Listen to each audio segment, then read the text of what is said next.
بسم اللہ الرحمن الرحیم۔ السلام علیکم ورحمۃ اللہ وبرکاتہ۔ الحمدللہ رب العالمین والصلاة والسلام علی اشرف الانبیاء والمرسلین نبینا محمد وعلی آلہ واصحابہ اجمعین وبعد۔ جدید مناہج کی حقیقت کے اس دوسرے سیشن میں اللہ تبارک و تعالیٰ کے فضل و کرم سے، اس کی توفیق سے جو مسئلہ ہمارے سامنے ہے وہ بھی حکمرانوں کے خلاف لوگوں کو بھڑکانے اور اکسانے سے متعلق ہے۔ یہ سوال نمبر 87 ہے اور اس کا جواب، اور ہمارے اس ایڈیشن میں جو کتاب کا دوسرا ایڈیشن ہے اس کے صفحہ نمبر 428 پر ہے۔ سوال میں پوچھا یہ جا رہا ہے کہ کیا حکمرانوں کے خلاف لوگوں کو اکسانا یعنی بھڑکانا اور ان کے تئیں عوام کے دلوں میں کینہ کپٹ اور بغض و حسد بھرنا اجتماعیت ہے؟ اجتماعیت کی بات ہے نا، اجتماعیت، ایک ہو جانا، ایک جماعت بن کر کے رہنا، اجتماعیت مطلوب ہے۔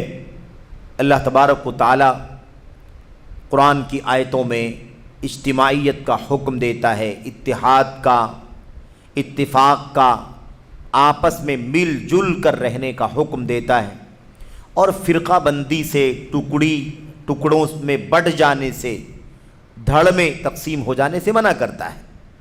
وَاعْتَصِمُوا بِحَبْلِ اللَّهِ جَمِيعًا وَلَا تَفَرَّقُوا، اللہ کی رسی کو سب مضبوطی سے پکڑ لو اور ٹکڑوں میں نہ بٹو، فرقوں میں نہ بٹو۔ یہ اللہ تبارک و تعالیٰ کا میرے بھائیو حکم ہے۔ تو اب اجتماعیت تو مطلوب ہے، لیکن جو کچھ چل رہا ہے، کیا چل رہا ہے؟ حکمرانوں کے خلاف بعض لوگ عوام کو یعنی پبلک کو بھڑکاتے ہیں، رعایا کو اکساتے ہیں، بھڑکاتے ہیں حاکم کے خلاف، حکمرانوں کے خلاف۔ یہ دیکھو ہمارا بادشاہ فلاں گناہ کا کام کر رہا ہے، یہ دیکھو ہمارا بادشاہ فلاں گناہ کبیرہ کر رہا ہے۔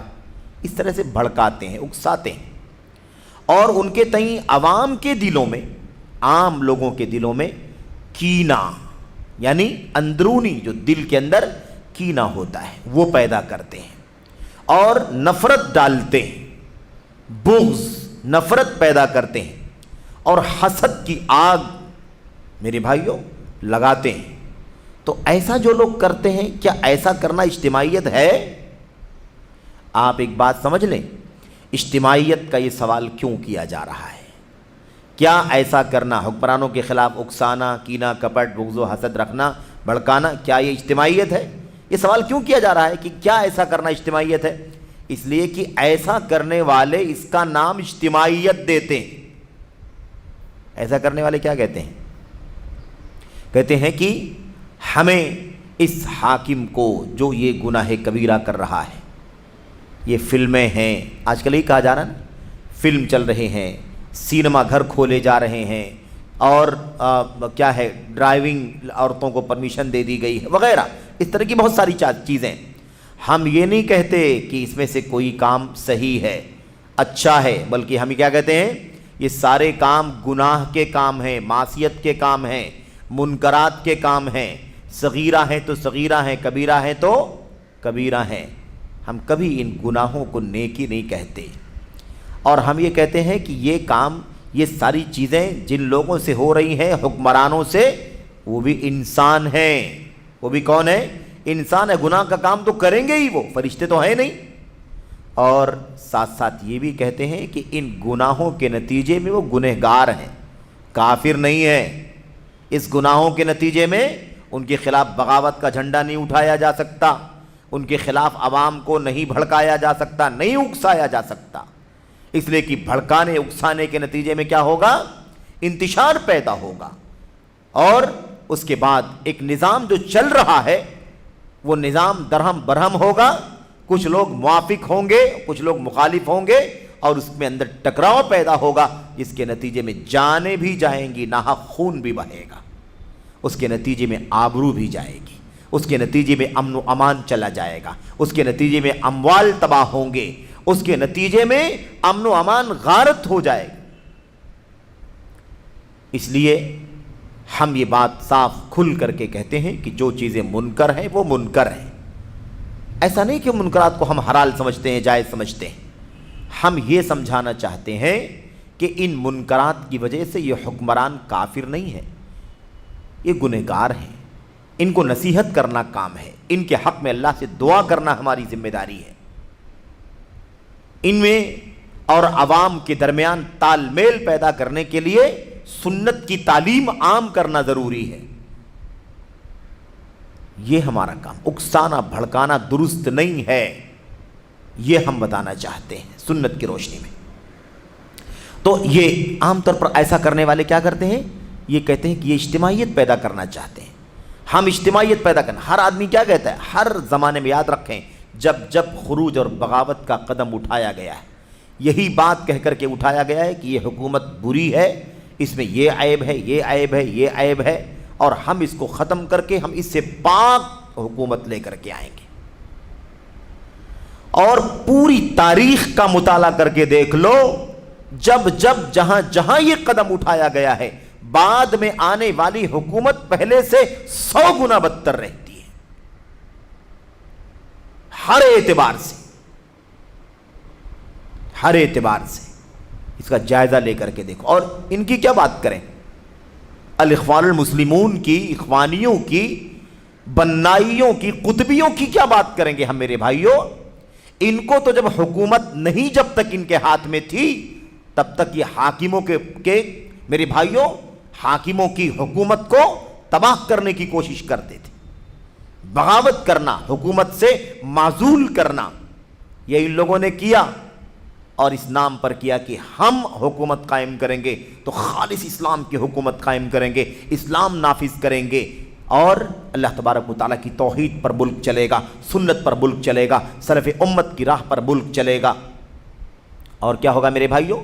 اور اسلام کا نظام نافذ ہوگا، چوری کرنے والے کے ہاتھ کاٹے جائیں گے، زانی محسن کو رجم کیا جائے گا، میرے بھائیوں شادی شدہ نہیں ہوگا تو کوڑے مارے جائیں گے، شراب پینے والے کوڑے مارے جائیں گے، اور ایسے ہی قذف کی سزا اور فلاں کی سزا اور فلاں کی سزا، ایسی حکومت قائم کریں گے۔ اور جیسے حکومت بنی، جیسے حکومت بن گئی، حکومت میں آئے، لوگوں نے کہا کہاں اسلامی حکومت؟ آپ نے تو وعدہ کیا تھا۔ کہا نہیں، کوئی اسلامی حکومت نہیں قائم کر پائیں گے، سب آزاد ہیں، جیسے لوگ رہنا چاہیں ویسے رہیں، شریعت کی تنفیذ نہیں کر پائیں گے ہم۔ پہلے سے بدتر ہوا کہ نہیں برا ہوا بھائی؟ بدتر ہوا کہ نہیں ہوا؟ اور ابھی آج کل تو ڈاکٹر یوسف قرضاوی صاحب کا موضوع چھڑا ہوا ہے کہ نہیں؟ ڈاکٹر یوسف قرضاوی صاحب نے کیا کہا معلوم آپ کو؟ آپ نے کہا لوگ کہتے ہیں الدولۃ الاسلامیہ، ہمیں اسلامی حکومت چاہیے۔ کیا چاہیے بھائی؟ کہتے ہیں لوگ کہتے ہیں ہم کو الدولۃ الاسلامیہ چاہیے، میں کہتا ہوں الدولۃ الاسلامیہ مرفوضہ، اسلامی حکومت ریجیکٹڈ ہے۔ یوسف قرضاوی صاحب نے کہا، یاد رکھنا ویڈیوز آج بھی موجود ہیں، تقریریں آج بھی موجود ہیں، ہم کو الدولۃ الاسلامیہ نہیں چاہیے، ہم کو اسلامی حکومت نہیں چاہیے، ہم کو الدولۃ المدنیہ چاہیے، ہمیں سول حکومت چاہیے، ہر آدمی آزاد رہے، جیسے ساری دنیا رہتی ہے ویسے سب رہیں۔ اخوان المسلمون کے میرے بھائیوں سرے اونچے اونچے دائی ہیں، اس کے علمبردار ہیں، اس کی فکر کو دنیا میں بڑے پیمانے پر پھیلانے والے یوسف قرضاوی، سمجھ رہے؟ یہ ان کا کہنا ہے، لوگ اسلامی حکومت اسلام، ہم کو الدولۃ الاسلامیہ مرفوضہ، ریجیکٹ نہیں چاہیے، ہم کو الدولۃ المدنیہ چاہیے۔ سمجھ رہے؟ مدنیہ کسے کہتے ہیں میرے بھائیوں؟ مدنیہ کہتے ہیں سول کو، سول کو کہا جاتا ہے، یعنی کیا مطلب؟ شہر کا ایک عام نظام، سب لوگ اسی طرح زندگی گزاریں گے، ہم کو اسلامی نظام نافذ نہیں کرنا ہے، ہر آدمی جیسے رہنا چاہے ویسا رہے. یہ ان کا نظریہ ہے. تو ایک طرف تو یہ بات کہنا کہ فلاں حاکم ایسا ہے، فلاں بادشاہ ایسا ہے، اس کے ہاں یہ گناہ ہے اور اس کی حکومت اسلامی نہیں ہے، اس کا طریقہ اسلامی نہیں ہے، یہ معاصی کرتا ہے، منکرات کرتا ہے، اس کے خلاف بغاوت ہونی چاہیے، ہمیں ایسی حکومت قائم کرنی. اور اس کی دوسری طرف کیا ہے میرے بھائیوں؟ یہ اصل چہرہ ہے، اصلی چہرہ، صراحت کے ساتھ. اور خیر لمبی فہرست ہے، ہم نے اس سے پہلے بھی سوال کے جواب میں ہم نے آپ سے کہا تھا کہ آگے آئندہ انشاءاللہ تبارک و تعالیٰ بہت جلد بہت تفصیل سے ان کی ساری بدعقیدگیوں، ان کے منہج کے فساد اور ایسے ہی ان کی اس طرح کی انحرافات اور ضلالات کو انشاءاللہ تبارک و تعالیٰ ہم آپ کے سامنے پیش کریں گے، اس لیے تاکہ ان کی عقیدے، منہج اور فکر کی گمراہیوں سے آپ آگاہ ہو جائیں، دھوکے میں نہ رہیں اور ایسا کوئی نہ سمجھے کہ کوئی ذاتی مقصد ہے. مقصد یہ ہے کہ ہم ایسا کر کے اللہ کی رضا چاہتے ہیں، ایسا کر کے اللہ کی قربت کا عقیدہ رکھتے ہیں. یہ دین کی عقیدے کی ذمہ داریوں میں سے ایک ذمہ داری ہے میرے بھائیوں، اس لیے ایسا کرتے ہیں. ہمیں کسی سے کوئی ذاتی نفرت نہیں، لیکن یہ عقیدے کا فساد، یہ منہج کا فساد میرے بھائیوں اور یہ انحراف اور یہ ضلالات، لوگ دھوکے میں ہیں، ہمیں اسے آگاہ کرنے کی ضرورت ہے. اس لیے تو بات کیا چل رہی تھی کہ کیا ایسا کرنا یہ اجتماعیت ہے؟ اجتماعیت کے نام پر سب کیا جا رہا ہے، کیا یہ اجتماعیت ہے؟ آئیے جواب میں کیا کہتے ہیں شیخ صالح فوزان حافظہ اللہ، فرماتے ہیں جواب میں، حکمرانوں کے خلاف عوام کے دلوں میں کینہ کپٹ اور بغض و حسد بھرنا فسادیوں، فتنہ پروروں اور چغل خوروں کا کام ہے. مسلم حکمرانوں کے خلاف مسلم حکمرانوں کے خلاف عوام کے دلوں میں کیا کرنا؟ کینہ ڈالنا، نفرت پیدا کرنا، بغض پیدا کرنا. یہ کس کا کام ہے بھائی؟ فسادیوں کا کام ہے. اور کس کا کام ہے؟ فتنہ پروروں کا، جو فتنہ پیدا کرنا چاہتے ہیں ان کا کام ہے. چغل خوروں کا کام ہے حاکم کے خلاف چغلی، حاکم کے خلاف فلاں کے ذہن میں، فلاں کے دل میں کیا کرنا؟ نفرت ڈالنا. تو یہ ان کا کام ہے، جو طوائف الملوکی پھیلانا اور اسلامی معاشرے کی جڑوں کو کھوکھلا کرنا چاہتے ہیں. آگے بات سمجھ میں آگئی کہ نہیں آگئی؟ یہ مسلم حکمرانوں کے خلاف اکسانے بھڑکانے کا کام کون کرتے ہیں؟ جو فسادی ذہنیت کے ہیں، جو فتنہ پیدا کرنا چاہتے ہیں. ایک ملک جو امن و امان کے ساتھ چل رہا ہے، مسلمانوں کے حاکم اور بادشاہ کے ماتحتی میں چل رہا ہے، میرے بھائیوں اس امن کو تباہ کرنا ہے، فساد میں تبدیل کرنا ہے، اس صلاح کو فساد میں، اصلاح کو فساد میں بدلنا ہے، اور اس امن و امان کو فتنے میں تبدیل کرنا ہے. اور جو دلوں کے اندر آپس میں محبت ہے، حاکم اور رعایا کے بیچ میں جو دلی محبت ہے، اس محبت کو چغل خوری کے ذریعے سے نفرت میں تبدیل کرنا ہے. ایسے لوگ یہ کام کرتے ہیں جن کا مقصد کیا ہے؟ طوائف الملوکی. کیا مطلب؟ یعنی دھڑ بندی کرنا، دھڑ بندی کرنا. یہاں پر ایک گٹ بنا کر کے اپنی مرضی چلائے، وہاں ایک دوسرا گٹ بنا کر کے اپنی مرضی چلائے، تیسرا گٹ ہے، چوتھا گٹ ہے. اس لیے اس طرح سے الگ الگ دھڑوں میں لوگ اپنی مرضی کے مطابق کیا کریں؟ اپنی مرضی کے مطابق نظام چلائیں، مسلمانوں کے امیر ولی امر اور حاکم کے تابع نہ رہیں.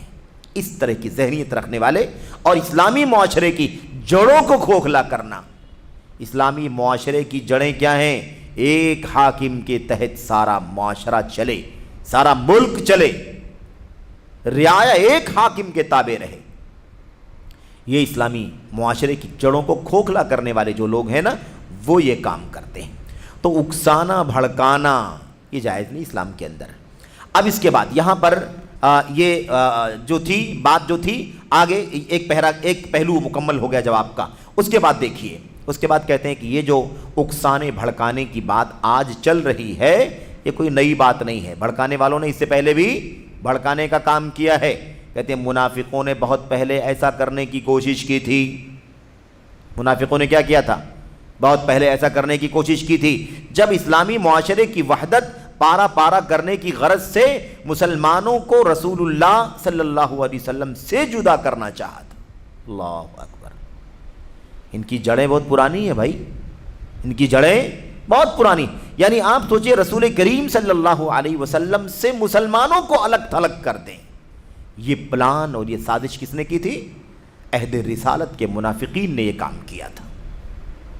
کیا کہا تھا؟ اللہ نے اس بات کو نقل فرمایا سورۃ المنافقون کے اندر. اللہ نے فرمایا لا تنفقوا علی من عند رسول اللہ حتی ینفضوا. یہ منافقوں کا رویہ تھا. اللہ فرماتا ہے ان کی چال کو اور ان کی سازشوں کو اللہ تبارک و تعالیٰ بے نقاب کرتا ہے. کیا؟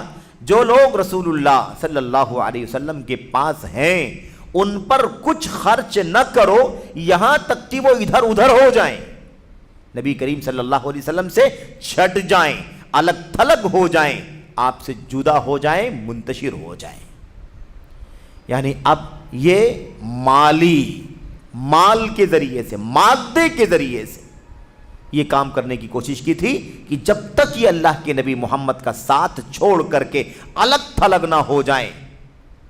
یہی تو ہے بھائی مسلمانوں کے حاکم سے الگ تھلگ نہ ہو جائیں. لوگ ان کا حاکم، ان کو اپنا حاکم، اپنا بادشاہ، اپنا ولی امر، اپنا امام، اپنا سردار بنائے ہوئے ہیں. یہ ان سے کیا ہو جائیں؟ نفرت کر کے چھٹ جائیں، الگ ہو جائیں. یہاں پر مال کا استعمال کیا گیا. نہ خرچ کرو، محمد کے ساتھیوں پر مت خرچ کرو جب تک یہ محمد سے صلی اللہ علیہ وسلم الگ تھلگ نہ ہو جائیں، دور دور نہ ہو جائیں.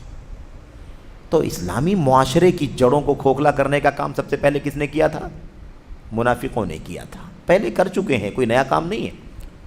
اور یہ بات بہت پہلے آئی تھی کہ جتنی چیزیں آج ہم کو اس جدید دور میں مل رہی ہیں، افکار، نظریات، عقائد، سوچ، یہ سب کے سب کہیں نہ کہیں اس کی جڑیں ماضی میں موجود ہیں.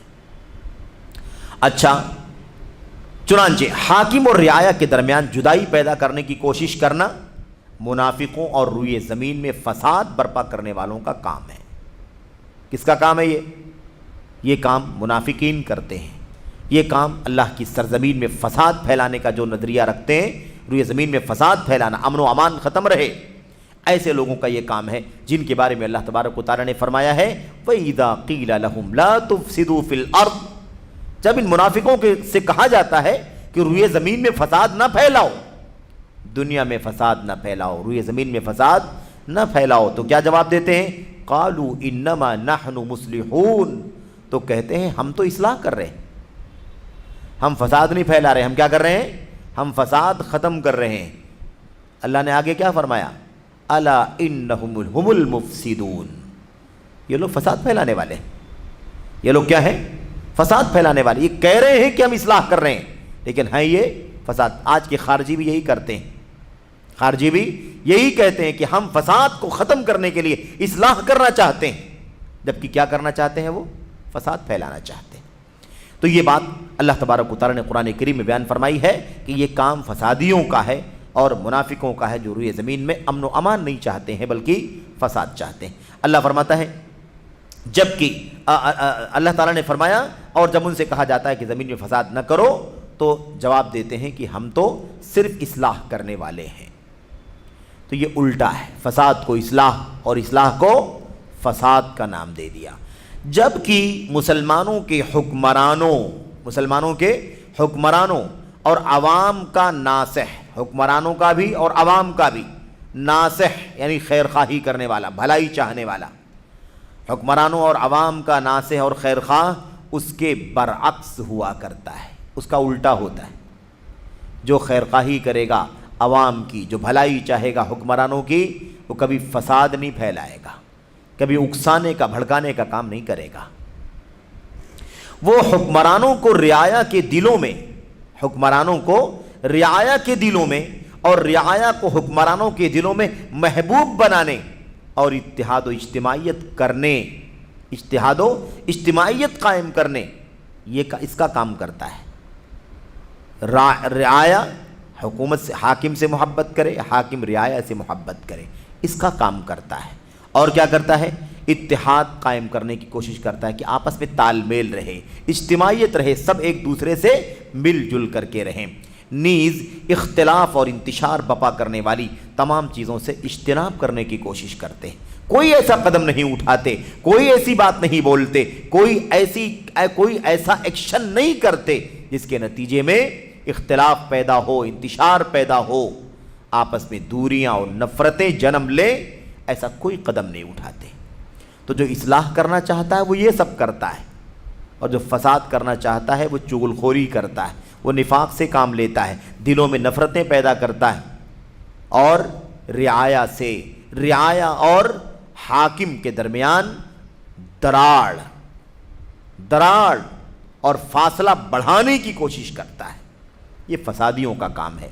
تو فسادیوں کا کام الگ ہے اور اصلاح کرنے والوں کا کام الگ ہے۔ یہاں پر شیخ صالح بن فوزان حافظ اللہ نے جب جواب کا ایک حصہ جب مکمل ہوا کہ جو لوگ بھی میرے بھائیوں عوام اور حکمرانوں کے درمیان اکسانے کا کام، بغض، نفرت، دوری پیدا کرنے کا کام کرتے ہیں، یہ فسادی لوگ ہیں، فتنہ پرور لوگ ہیں، چغل خور لوگ ہیں، تو اسلامی معاشرے کی جڑوں کو کھوکھلا کرنا چاہتے ہیں۔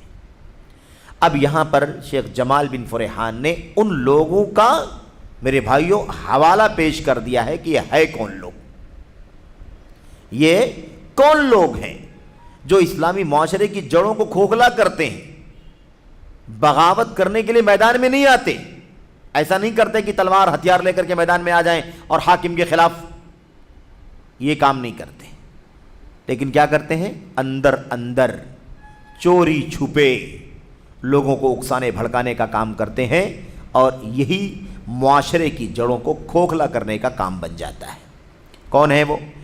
حاشیہ نمبر 1 دیکھیے، صفحہ نمبر 429 پر نئے ایڈیشن میں، یہ حکمرانوں کے خلاف بغاوت پر ابھارنے والے لوگ ہیں، حکمرانوں کے خلاف بغاوت پر ابھارنے والے لوگ ہیں۔ یہ کون ہے؟ کہتے ہیں اگرچہ خود بغاوت نہ کریں لیکن عوام کو بغاوت کرنے پر ابھارنے کا کام کرتے ہیں۔ اہل علم نے ان لوگوں کو القعدیہ کے نام سے یاد کیا ہے۔ ایسے لوگ جو خارجی بن کر کے یعنی باغی بن کر کے میدان میں نہیں آ جاتے، سمجھ رہے ہیں؟ ایسے لوگوں کو تو باغی کہا جاتا ہے کہ بغاوت کرنے والے ہیں، خروج کرنے والے لوگ ہیں، ٹھیک ہے، لیکن یہ لوگ باہر نہیں آتے ہیں۔ یہ کون سا نام ہے ان کا؟ القعدیہ۔ اس فرقے کا نام کیا ہے؟ اس نظریہ رکھنے والے کا نام کیا ہے؟ القعدیہ۔ یہ لوگ خود بغاوت کرنے کے لیے میدان میں نہیں آتے ہیں، لیکن اپنی جگہ پر بیٹھ کر لوگوں کو بغاوت پر اکساتے اور بھڑکاتے ہیں۔ حافظ ابن حجر رحمۃ اللہ علیہ کیا لکھا ہے؟ گمراہ فرقوں کو شمار کرتے ہوئے، حافظ ابن حجر رحمۃ اللہ علیہ گمراہ فرقوں کو شمار کرتے ہوئے اور ان کا تعارف کراتے ہوئے کہتے ہیں، یعنی بہت سارے گمراہ فرقوں کا تعارف کرایا، یہ فرقہ ہے، اس کا نام یہ ہے، اس کا عقیدہ یہ ہے، یہ فرقہ یہ ہے، اس کا نام یہ ہے، اس کا عقیدہ یہ ہے۔ جب فرقوں کا تذکرہ کرتے کرتے ایک فرقہ کیا لائے؟ القعدیہ۔ ایک فرقہ کیا ہے؟ القعدیہ۔ کہتے ہیں القعدیہ کون ہے؟ القعدیہ وہ لوگ ہیں جو براہ راست علم بغاوت بلند نہیں کرتے ہیں، یعنی خود آگے بڑھ کر کے بغاوت کا جھنڈا نہیں اٹھاتے ہیں، کیا کرتے ہیں؟ بلکہ امراء کے خلاف، امراء یعنی وہی حاکم، بادشاہ، خلیفہ، امراء کے خلاف لوگوں کے بغاوت کرنے کو آراستہ کرتے ہیں۔ لوگ بغاوت کرتے ہیں اور یہ بغاوت کرنے کو خوبصورت بناتے ہیں، اچھا ہے، بہتر ہے، سراہنا کرتے ہیں، اس کو کیا کرتے ہیں؟ اس کو پروان چڑھاتے ہیں یا اس کو میرے بھائیوں ہوا دیتے ہیں، لیکن خود بغاوت کرنے کے لیے میدان میں باہر نہیں نکلتے ہیں۔ یہ بات امام ابن حجر رحمۃ اللہ علیہ نے اپنی کتاب فتح الباری کے مقدمے ہدی الساری میں پہلی جلد میں صفحہ نمبر 459 میں لکھا ہے۔ ایسے آگے دیکھیے، کہتے ہیں القعدیہ کا تعارف کراتے ہوئے کہتے ہیں القعد خوارج ہیں۔ القعد کون ہے؟ خوارج ہیں، گرچہ باہر نہ نکلیں، اپنی جگہ بیٹھ کر کے اپنی زبان سے، قلم سے، درس سے، تحریروں سے بغاوت کرنے کی فضا بنائیں، خود باہر نہ نکلیں، تو القعد خوارج ہیں۔ یہ جنگ نہیں کرتے تھے، صاف صاف کہہ رہے ہیں کیا؟ یہ جنگ نہیں کرتے تھے، بلکہ ظالم حکمرانوں کے خلاف حسب استطاعت انکار کرتے تھے، ظالم حکمرانوں کے خلاف حسب استطاعت جتنا ان کے بس میں رہتا تھا انکار کرتے تھے اور اپنی رائے کی دعوت دیتے تھے، اپنی رائے کی دعوت دیتے، میری رائے کی طرف آؤ، میری رائے کی طرف آؤ، ساتھ ہی بغاوت کو مزین اور آراستہ کرتے تھے۔ ایک آدمی بغاوت نہ کرے لیکن بغاوت کو اچھا بنا کر کے پیش کرے، اس کو خوبصورت بنا کر کے پیش کرے، اس کو اس کی سراہنا کرے، یہ فرقہ ہے، کیا نام ہے اس کا؟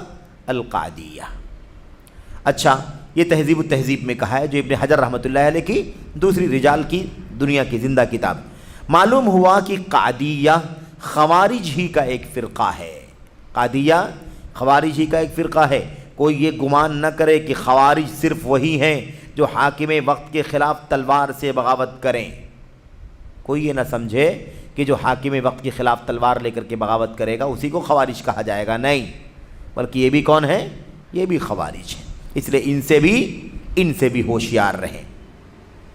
اچھا، اس کے بعد حافظ ابن حجر رحمۃ اللہ علیہ صفحہ نمبر 460 میں قادیہ کے عقیدے سے متہم بعض لوگوں کا نام بھی ذکر کرتے ہیں، یعنی قادیہ جو کہا کہ جو اکساتے بھڑکاتے ہیں میدان میں نہیں آتے، ان کی کچھ نام بھی ذکر کیے، جیسے یہ آدمی تھا ایسا ہی کرتا تھا، دوسرا آدمی تھا ایسا ہی کرتا تھا، تیسرا آدمی تھا جو ایسا کرتا تھا، میدان میں نہیں آتا تھا، جھنڈا لے کر کے آپ بغاوت نہیں کرتا تھا تلوار لے کر کے، لیکن لوگوں کو بھڑکاتا اور اکساتا تھا۔ اس میں سے ایک نام کیا ہے؟ عمران بن حطان، اور عمران بن حطان بصری کے بارے میں آپ پہلے سے بھی جانتے ہیں کہ یہ کون ہیں۔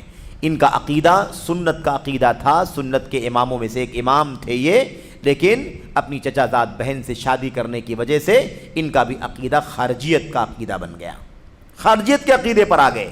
تو کون سی خارجی تھے بھائی؟ یہ قادیہ فرقے کے خوارج تھے، تلوار لے کر کے میدان میں تو نہیں نکلتے تھے، لیکن بیٹھ کے اپنے درس میں، اپنی کتاب میں، اپنی تحریر میں لوگوں کو حکمران کے خلاف اکسانے بھڑکانے کا کام کرتے تھے۔ تو عمران بن حطان بصری کیا کہا؟ وفات 84 ہجری، یاد رکھیں 84 ہجری میں وفات ہوئی ہے ان کی، کتنا جلدی کے ہیں بھائی۔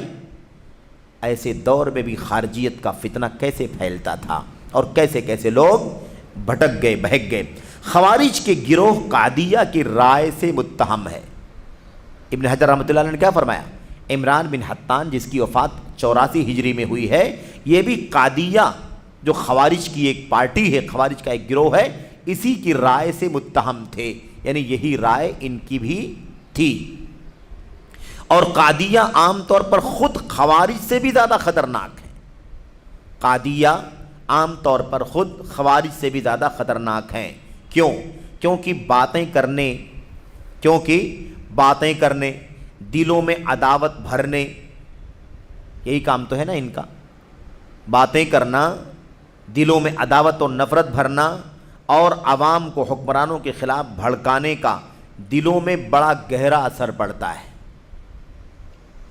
بھئی یہ جو اخوانی، بنائی، قطبی جو لوگ ہیں اس نظریے کے، آخر یہ اپنی باتیں بولتے ہیں تبھی تو لوگوں کے دلوں میں جگہ لے لیتی ہے یہ باتیں، کیونکہ بہت جچتا ہے آدمی کو، بہت اچھا لگتا ہے کہ ہاں بالکل صحیح کہا، بالکل صحیح کہا، اتنے جرائم کرتے ہیں، ان کی حکومت کا تختہ پلٹ دو، بہت اچھا لگتا ہے لوگوں کو، اور پھر آدمی جذبات میں آ کر کے یہ کام کرنا شروع کر دیتا ہے، ان کا ساتھ دینے لگتا ہے۔ تو بہرحال کہتے ہیں کہ ان تمام چیزوں کا بھڑکانے کا دلوں میں بڑا گہرا اثر پڑتا ہے، بالخصوص یہ دیکھیے، بالخصوص جب بات کسی بلیغ بہت اعلیٰ، اچھی لینگویج والے، اچھی زبان والے، معیاری اور چرب زبان آدمی کی زبان سے نکلے، ہے نا؟ کوئی آدمی بڑا باتونی ہو، بڑا بولنے والا ہو، بڑا چرب زبان ہو، اور بڑی اچھی اردو، عربی، انگریزی، فارسی جانتا ہو، اور اپنی زبان میں لوگوں کو سمجھائے تو بہت جلدی وہ چیز کیا ہوتی ہے؟ دلوں میں جگہ بنا لیتی ہے۔ کہتے ہیں بالخصوص جب کسی بلیغ اور چرب زبان آدمی کی زبان سے نکلے، جو لوگوں کو اپنی زبان اور سنت سے وابستگی کے ذریعے دھوکہ دینے والا ہو، زبان اور سنت سے دھوکہ دینے والا ہو، یعنی زبان بہت اچھی بولتا ہو، بولنے کا انداز، لب و لہجہ بڑا شاندار ہو، اور ساتھ ہی ساتھ یہ ظاہر کرے کہ میں تو سنت پرست ہوں، سنت پسند ہوں، سنت پر عمل کرنے والا ہوں. تو ایک نوجوان یا ایک دیکھنے والا آدمی کہے گا کہ ماشاءاللہ سنت پرست آدمی ہے, سنت کا متوالا ہے, سنت کا میرے بھائیوں گرویدہ ہے, شیدائی ہے. تو کوئی مسئلہ تو ہے نہیں, سنت کا شیدائی آدمی ہے.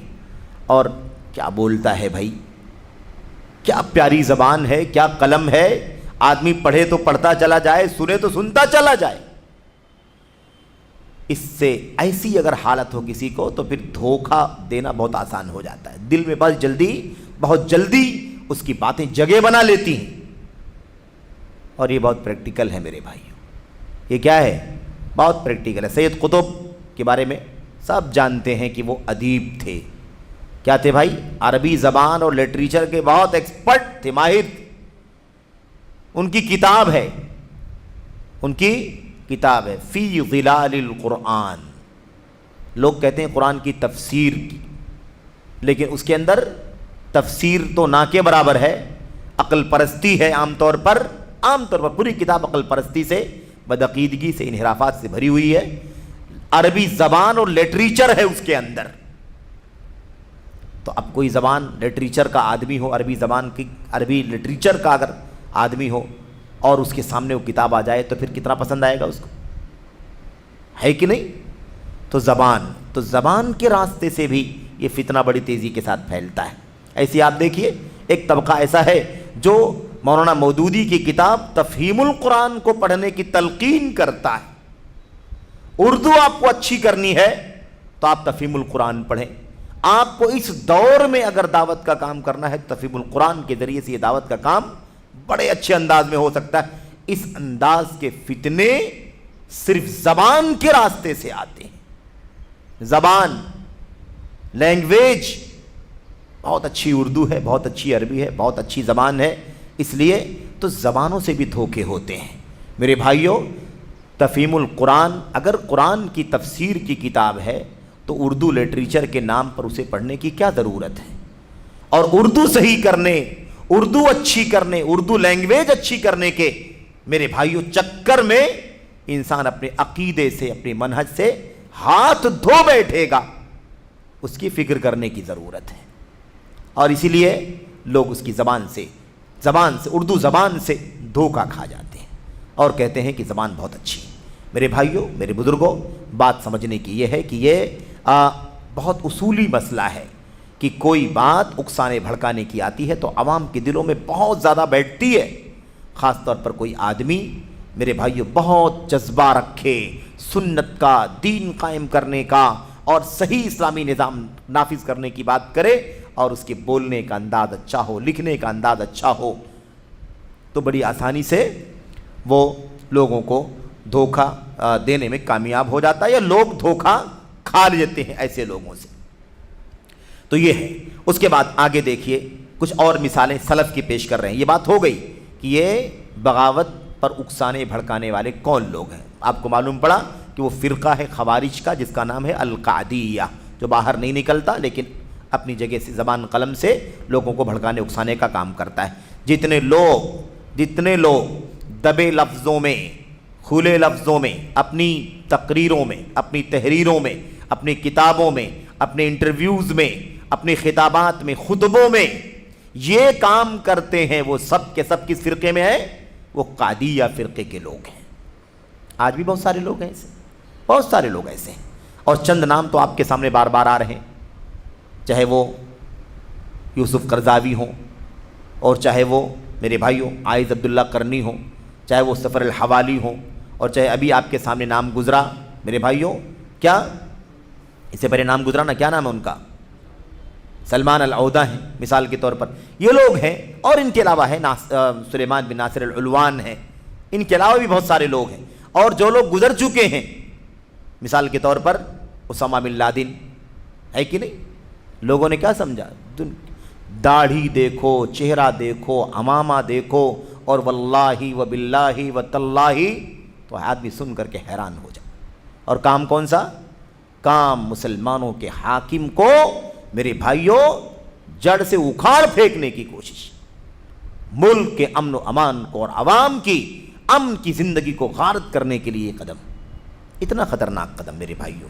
تو یہ ہے، تو کہنے کا مطلب یہ ہے، مثال کیا دیا؟ امام ابو داؤد نے مسائل الامام احمد میں عبداللہ بن محمد الضعیف رحمہ اللہ سے روایت کیا ہے.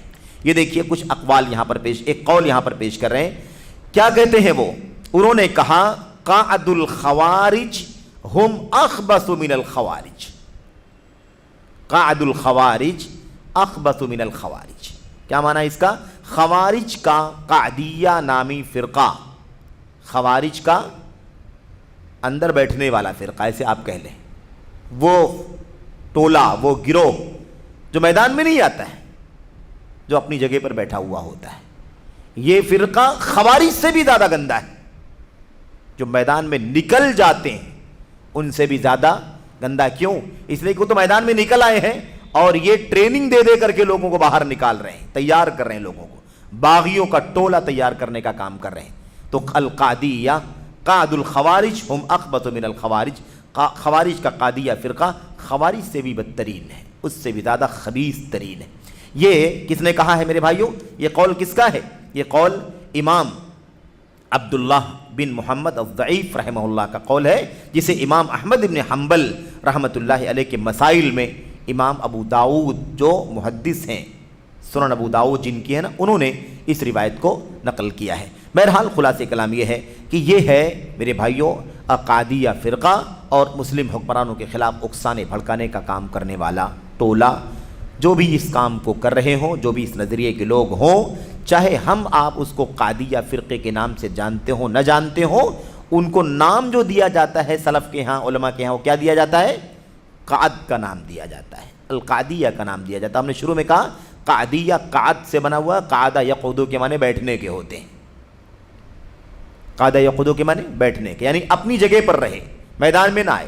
جیسے اللہ نے فرمایا والقاعدون، کیا مطلب؟ مجاہدین جو میدان کارزار میں نکلتے ہیں، اور جو میدان کارزار میں نہیں نکلتے ہیں، قاعدین ہیں، میدان میں حاضر نہ ہونے والے، ان کو قاعدین کہا جاتا ہے. یہاں خوارج جو میدان میں نکل کر کے بغاوت کرنے والے وہ خوارج ہیں، اور جو نہیں میدان میں آئے ہیں لیکن وہی نظریہ رکھتے ہیں وہ بھی کیا ہیں؟ وہ بھی القادیہ نامی فرقے کے نام سے جانے جاتے ہیں. اللہ سے دعا ہے کہ اللہ تبارک و تعالی ہمیں اور آپ کو حکمرانوں سے متعلق کتاب و سنت کے کتاب و سنت کی ان تعلیمات اور کتاب و سنت کی ان رہنمائیوں کو سمجھنے کی اور عمل کرنے کی توفیق عطا فرمائے. آمین یا رب العالمین. وصلی اللہ وسلم وبارک علی نبینا محمد وعلی آلہ وصحبہ اجمعین. السلام علیکم ورحمۃ اللہ وبرکاتہ.